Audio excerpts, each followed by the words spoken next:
사시면서 일기를 쓰신 적이 있으실 것입니다. 저도 물론 성인 된 이후에도 일기 써본 적이 있지만 가장 긴 기간에 일기를 썼던 적은 역시 학창 시절, 초등학교 시절이 아닌가 싶습니다. 6년 그리고 중학교 때 1, 2년 더 이렇게 썼던 것 같아요. 그런데 그냥 쓴 것이 아니라 강제적으로 썼죠. 이렇게 방학 끝날 때쯤 되면 한 3일, 4일 마음을 다해서, 뜻을 다해서 그렇게 일기를 몰아치기로 썼던 것이 기억이 납니다. 미셸 트르니에라는 프랑스의 저명한 작가가 있습니다. 이 사람이 일기 어떻게 쓸 것인가, 특히 이렇게 일기 쓰는 것이 좋다, 특별 방법을 어린이들에게 이야기한 적이 있습니다. 어떤 초등학교에 가서였지요. 유명한 작가가 왔다. 그랬더니 어떻게 하면 글을 잘 쓸 수 있습니까? 일기 잘 쓰는 비법 또한 가르쳐 주십시오. 질문을 받았던 터이지요. 이분이요, 단도직입적으로 이야기합니다. 내면 일기 쓰지 마라. 내면 일기요? 용어가 낯설잖아요. 설명합니다. 이분이 자기 내면의 정서, 감정 이런 것들 서술하지 말라는 거였지요.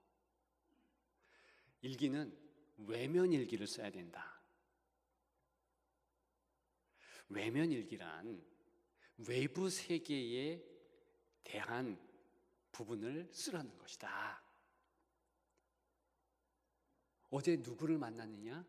그러면 그 사람들의 이름들을 쓰고 특징들을 쓰라는 거예요. 눈이 큰 친구 누구누구, 귀가 좀 큰 친구, 이러면서 묘사하고 서술하려는 겁니다. 어떤 사물을 봤냐, 어떤 동물을 봤냐, 묘사해봐라. 만약 그렇게 하면 풍성한 기록들이 있을 것이다. 글은 바로 그렇게 쓰는 거다 말했어요. 제가 어떤 글에서 그런 그분의 일기 비법을 보면서 만일 내가 어릴 때 이런 지도 받았으면 난 참 쉽게 일기 썼겠다, 그렇게 생각했습니다. 왜냐하면 제 시대의 일기 교육 트렌드는 반드시 감정이 들어갔어야 됐어요. 제가 생각납니다. 선생님이 숙제 검사를 할 때, 그 일기 검사를 할 때, 이렇게 해가지고 너 감정은 뭐였는데, 너 느낌은 뭐였는데, 꼭 느낌을 써야 되는 거예요. 마음이 슬펐다든가 혹은 기뻤다든가 짧게라도 쓰라, 그 점수를 매기는데 그거 안 쓰면 감점이에요. 만일에 그냥 쉽게 마치 금전출납부에 금액을 적어 넣듯이 이름들을 쭉 쓰고 특징만 적는다? 굉장히 수월하게 일기를 썼을 것 같아요. 여러분, 그런데 이 미셸 트루니에는 거기서 끝나는 것이 아니라 다른 강연, 다른 연령대의 그런 사람들에게도 이와 같은 삶의 자세를 요구합니다. 내면도 중요하지만 오히려 외면, 외부 세계가 참 중요하다는 거예요. 그래서 이분은 그 유명한 소크라테스의 너 자신을 알라, 이것만큼 쓸데없는 명령이 없다는 거예요. 오히려 외부 세계의 남들, 사물들, 동물들, 그런 것들을 꼼꼼히 살피고 보게 되면 그렇게 해서 자신에 대하여서 자각한다는 거예요. 알게 된다는 거예요. 깨닫는 그런 것들이 참 많다는 것이죠. 32절을 보십시오.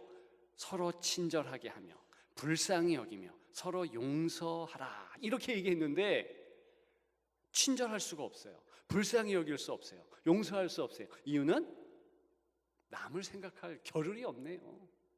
왜? 그것이 현대 모든 사람의 삶의 자세니까.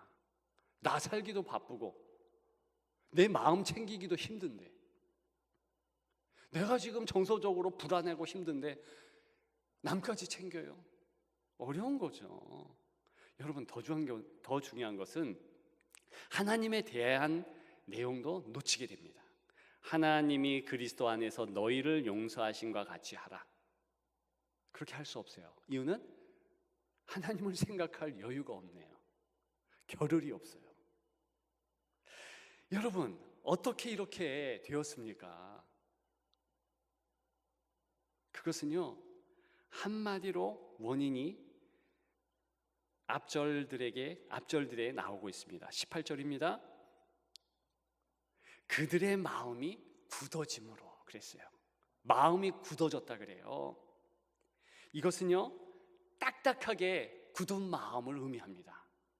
뭐와 비교할 수 있냐 하면 저 중동 땅에, 저 이스라엘 땅에 가득 넘쳐 흐르는 바위돌, 이 돌멩이처럼 딱딱한 거예요. 나만 생각하는 거예요. 남을 바라볼 수 없어요. 왜? 굳어졌으므로. 그래서 19절에 보게 되면 욕심으로 행하되 그랬어요. 하반절에 오직 내 욕망, 내 욕심, 내 감정, 그것이 제일 중요한 거예요. 여러분, 왜 이렇게 되었겠습니까? 이게 마음의 문제라는 거예요. 성경에는 이 마음을 어떻게 하라고 권면하고 명령하는 것 아시겠습니까? 디모데후서 2장 7절에 보면 생각하라는 거예요. 그러면 총명을 주시리라. 범사에 그렇게 하신대요. 이게 무슨 얘기냐 하면, 생각을 안 하면 자연스럽게 딱딱한 마음, 굳은 마음, 그렇게 되는 거예요. 마음과 생각이 왜 중요하겠습니까? 생각이 말을 낳잖아요. 말이 행동을 낳잖아요. 행동이 습관을 낳습니다. 습관이 인격을 낳는 거예요. 인격이 인생을 결론내는 거죠. 그럼 생각 어떻게 하는가? 성경은요, 금방 말씀드린 한 성구뿐만이 아니라 모든 것이 생각을 잘하라는 거예요. 이때 생각은요, 내 굳은 마음을 때리는 거예요. 근데 무엇으로 때리는가? 20절 하반절에 배우지 아니하였느니라 그랬어요. 배운다는 단어가 나오고요. 그런데 그리스도를 그같이 배우지 아니하였느니라. 다시 얘기해서 그리스도 배우지 않으면 그 돌 같은 마음 깰 수 없는 거예요. 부드럽게 할 수가 없는 거예요. 여러분, 이 배운다는 이 단어만큼 외부 생활에 있는 것을 마음에 힘들지만 끌어내는 그런 단어가 없어요. 굉장히 힘든 것을 이야기하는 것입니다. 이것은 내 정서에 반하는 거예요. 나는 지금 그리스도를 배우고 싶지 않아요. 외부 세계에 받아들이고 싶지 않아요. 그런데 이 마음, 이 정서 확 뒤로 하고 배우려고 마음을 다하는 것, 이 본문에 배운다는 내용입니다. 여러분, 24절에 보면 하나님을 따라 그랬어요. 이 피상적으로 하나님을 따라, 그게 아니고 하나님이 우리를 향하여서 어떤 행동을 했습니까? 먼저 찾아오셨어요. 먼저 사랑의 행위를 하셨어요. 이거예요, 이거. 마음이 아니고 행동을 하라는 것입니다.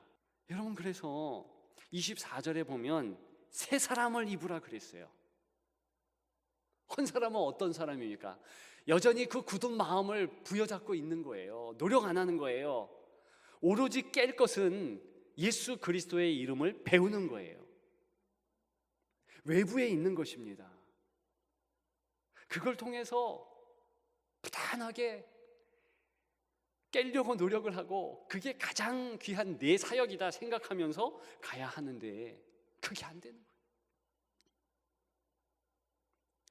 여러분, 우리의 정서, 우리의 느낌, 여러분 솔직히 한번 생각해 보세요.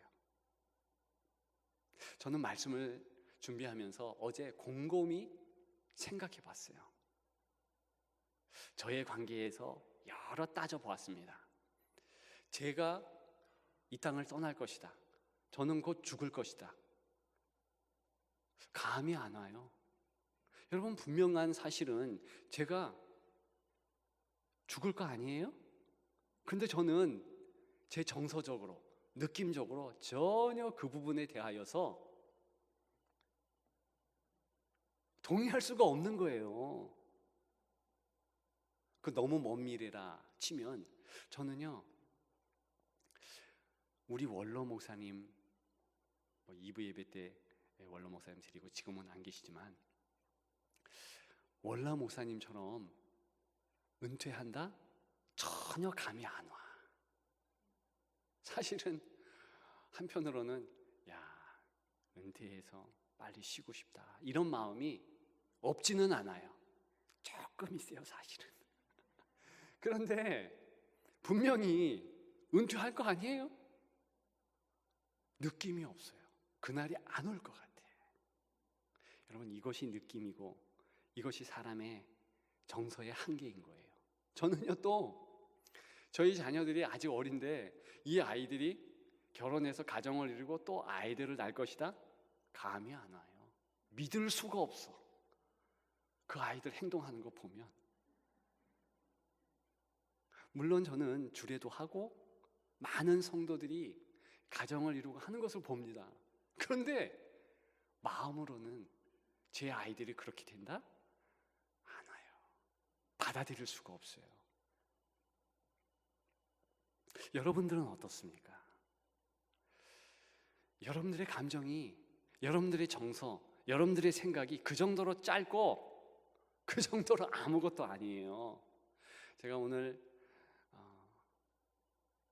아주 일찍이 예배당에 왔잖아요. 일부 예배부터 쭉 드려야 되니까. 근데 제 마음으로는요, 야, 오늘 설교 죽을 것 같다. 야, 왜 이렇게 마음이 이렇게 좀 훅 땔감 타듯이 확 불이 일어났으면 좋겠는데 그게 아닌 거예요. 느낌상으로는 확 꺼져버린 것 같아. 불안해. 그런데 제가 오늘 설교가 그렇고 말씀의 초점이 그러니까 따져본 거예요. 자, 보자. 내 내면은 그렇지만, 내 정서는 그렇지만 오늘도 변함없는 하나님의 내 외부의 모습, 외부의 세계가 있지 않는가? 그렇지. 여전히 나를 주장하시고 압도하시고 성령께서 나를 덮으시는 거, 이거 부정할 수 없는 사실 아닌가? 그 부분에 고개가 끄덕이죠. 아, 그렇지. 요즘에 새벽마다 붙잡는 말씀이 있지. 요즘에 출애굽기 같이 나누거든요. 성막 부분이 있거든요. 그 성막의 핵심은 무엇입니까? 하나님께서 우리 가운데 함께 하시기 위해서 이사 오신다는 거예요. 그 크신 하나님께서 높은 보좌를 놔두시고 낮고 천한 우리에게 오신다는 것이 성막의 핵심인 거예요. 그리고 즐겨 부른 이번 주에 찬양이 있었습니다. 412장. 거기에 보면 후렴구 가장 마지막에 내 영혼을 덮으시네. 여러분, 덮으신다는 게 뭐예요? 나는 전혀 때로는 원하지 않아, 바라지도 않아요, 기대치도 않아요. 그런데 그냥 덮는 거예요. 여러분, 성령의 은혜는 바로 그것입니다. 덮어버리는 거거든요. 그렇다면 내가 일부 예배 드리기 전에 내 마음은 이렇지만 하나님이 덮으실 것이다. 성령 은혜 덮을 것이다. 전 실제로 무슨 기도를 설교 전에 꼭 하냐면, 하나님, 성령 하나님께서 떠난 상황에서 난 설교할 수 없습니다. 차라리 내가 죽는 게 낫습니다. 항상 그 기도 하거든요. 여러분, 일부 예배 드렸습니다. 은혜가 있었을까요? 없었을까요? 성도들 말은 모르겠어요. 저는요, 얼마나 은혜가 되는지요. 그것이 바로 나의 정서, 나의 느낌, 이것을 뒤로 하는 거예요. 오늘 본문은 그러한 부분을 강하게 요구하는 것입니다. 아예 명령하는 거예요. 너를 압도하는 외면이 중요하다. 네 내면 아니야. 여러분, 제가 말하는 것 오해하지 마십시오. 우리 내면의 정서를 무시하자, 이게 아니에요. 중요합니다. 그런데 더 중요한 게 있다는 것이에요. 그것이 하나님의 말씀이고 하나님께서 나를 압도하는 은혜라는 것이죠. 여러분, 제가 오늘 말씀을 준비하면서 여러 사람의 인생의 그 삶의 이야기가 참 좋았습니다. 몇 사람 소개할게요. 첫 번째로 짐 에버트라는 사람. 이 사람은요, 야구 선수예요. 그런데 대단한 일들을 행했습니다. 아마추어로 있을 때 최고 영예상인 설리반상을 받았어요. 이 상이 구체적으로 어떤 상인지 모르는데 야구 좋아하는 사람은 이 상이 얼마나 영예스러운지 잘 안돼요. 이 사람은 직접적으로 아마추어에서 마이너리그 거치지 않고 프로 메이저리그로 직행했습니다. 10년 동안 부동의 강속구 150km 이상을 던졌어요. 노히트 노런이라는 최고 영예의 그런 기록을 달성했어요. 몇 명 되지 않는데요. 그런데 중요한 것은 이 사람은 오른손이 없어요. 이렇게 태어나면서 이렇게 오른손이 이렇게 조막손이라 그럴까? 그렇게 태어난 거예요. 제 친구도 그런 친구가 있었거든요. 진짜 잘합니다. 그런데 이 사람 야구하는 것을 생각해 보십시오. 타자를 할 수 있을까요? 못해요. 수비를 잘 할 수 있을까요? 못해요. 할 수 있는 것은 사실은 던지는 것뿐이에요. 그런데 이 사람이 왼손으로 던지고 저 주먹손으로 이렇게 글러브를 감싼 다음에 빨리 왼손으로 또 껴요. 그 수비를 합니다. 수비하고 어떻게 하는 것은 모르겠지만 또 그 공 받은 거를 또 던져요. 대단하지 않습니까? 이걸 다 했다는 거예요. 이 사람이요, 경기장에 들어올 때마다 그런 말을 한답니다. 그 말이 제 가슴을 때렸어요. 감동이었습니다. 나는 경기장에 들어올 때 내 손을 보지 않는다. 나는 내 꿈을 본다.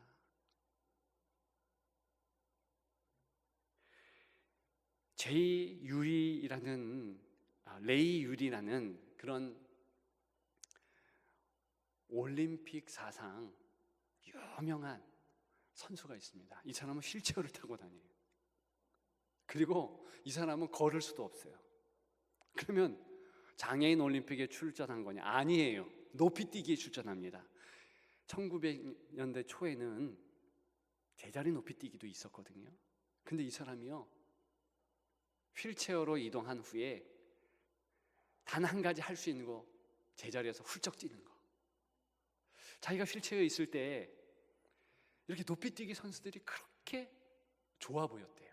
그래서 나도 높이뛰기 하겠다. 그래서 펄쩍펄쩍 높이뛰기 연습을 한 거예요. 여러분, 올림픽 3번 출전해서 10개의 메달을 땄습니다. 수영에서 그 기록을 이기기 전까지는 그 기록을 깰 수가 없는 전무후무한 기록이었어요. 금메달 10개. 우리나라 사람 중에 오대규라는 뇌성마비 기억가가 있습니다. 이 사람은요, 대학을 5번 떨어졌어요. 뇌성마비예요. 그런데 기어코 들어간 대학에서 수석으로 졸업했어요. 취직이 안 됩니다. 50번을 떨어졌대요. 나중에는 들어가죠. 그런데 보험회사만 받은 거예요. 근데 그 회사에서 6개월 만에 1등을 합니다. 회사 1등이 아니라 전국 보험 1등. 대단한 거더구만요. 나중에 이 사람이 자기 기업을 차립니다. 지금도 잘 나가는 그리스도 기업인이 되었습니다. 근데 이분이요, 무슨 말을 하냐면, 바위에 계란을 던져라. 어떻게 될 것 같은가? 바위가 깨진다. 여러분, 우리는 그리스도인이에요. 제가 소개한 이들이 그리스도인이든 아니든 상관없습니다.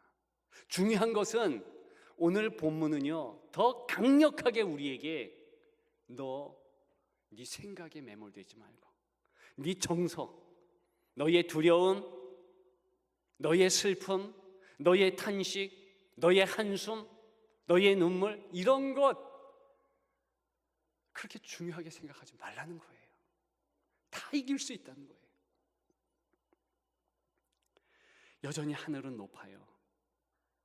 여전히 우리가 마스크를 썼지만 이 가을에 꽃이 아름다워요.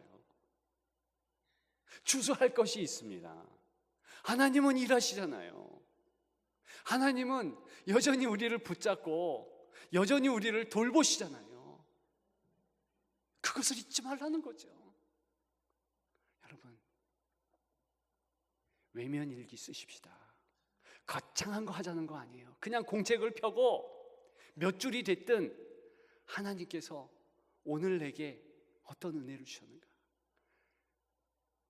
제가 일부 예배 드리기 전에 하나님은 나를 여전히 덮어주셨다. 하나님께서 내게 새 힘 주셨다. 뭐 이런 거 쓸 수 있잖아요. 이 자연이 하나님이 우리를 위하여서 베풀어 주시는 것 아니겠습니까? 그거 그냥 쓰는 겁니다. 내 옆에 있는 사람 그냥 있는 거 아니에요. 하나님께서 나를 위해서 붙여주신 거예요. 그래서 25절 오늘 본문에 그 이웃과 더불어, 그 성도들과 더불어, 내 가족과 더불어 이렇게 나오는 거예요. 일전에 한 신문 기사를 봤어요. 23살짜리 대학생의 인터뷰입니다. 이상한 여행에 참여했더라고요. 무인도에서 18일 동안 살아보는 여행이에요. 이 사람이 18일 동안 무인도에 살았습니다. 자신만만했대요. 나 충분히 잘 살 수 있다. 그리고 여행사에서 준비한 모든 것이 다 갖춰져 있습니다. 먹을 거, 입을 거, 잠잘 거 다. 근데요, 하루 지났더니 미쳐버리겠대요. 너무 힘들대요. 더 있어야 되는데 참고 한 것이 18일인 거예요. 여러분, 우리가 이렇게 살아가는 것이 하나님의 은혜예요. 아까 말씀드렸던 미셸 트르니에, 이 사람이 유명한 재미있는 말을 또 한 가지 했습니다. 이건 나누면서 마칠까 하는데, 여러분, 생쥐가 있었대요. 근데 이 생쥐가 번쩍 고개를 들었더니 박쥐가 날고 있더래요. 뭐라고 그랬는지 아십니까? 와, 천사가 난다. 생쥐 눈에는 박쥐가 천사로 보이는 거예요. 무슨 말인지 모르는구나. 저는 웃었는데. 여러분, 자기가 어떤지 자기의 판단력, 자기의 생각으로는 진짜 천사 따로 있잖아요. 그런데 자기 닮은 것을 천사로 여긴다니까요. 우리의 현실이 그렇습니다. 내 생각을 벗어나자. 내 뜻, 내 감정, 내 정서 벗어나자. 여러분, 그렇게 해서 정말 이 결실의 달 가을에 우리의 내면의 아름다운 결실, 사랑의 결실, 그것은 하나님의 행하신 일, 외면에서부터 비롯된다. 기억하시고 승리하시는 여러분들 되시기를 주님의 이름으로 축복합니다.